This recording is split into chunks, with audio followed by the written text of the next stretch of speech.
All right, I just finished up the 15-inch conversion using the BMR, the whole kit. So I got all the adjustable arms. I got the drilled and slotted rear rotors and the black calipers. The arms are really easy. You take one out at a time and then spin it out to get the same length. Put the bolts and the nuts in at the same way they came out.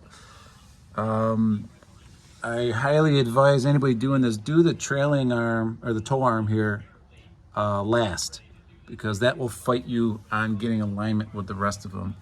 The passenger side, I did the passenger side first, and I did the tow arm last, but I did have it loose and all the bolt holes lined up just using my hands.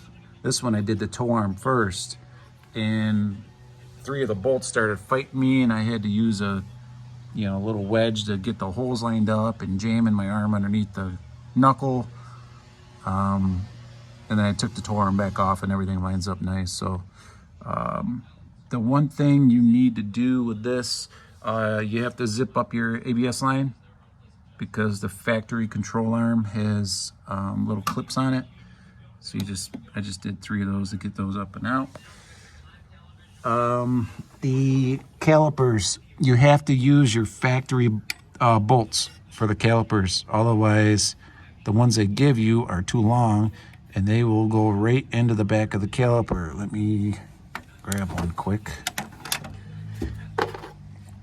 All right, here is a brand new BMR bolt. And you can see,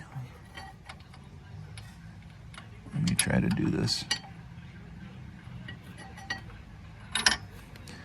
I don't know if I can do this with one hand. There we go. You will hit your rotor and put dimples in it when you try to torque down. Even with the washer that comes with it, they come with these copper washers. Even with the washer, it will hit your rotor. So use your factory caliper bolts. That works fine. Brake line, that works fine. Use the new BMR one. I didn't bleed the brakes yet, but this is pretty straightforward. Everything else is pretty good. I did put anti-seize on all of the heim joints, all the threads. I just spun them out, put some anti-seize on there, and put them all back in. And yeah, nice kit. Looks good. And now I'm just waiting for the wheels to show up. And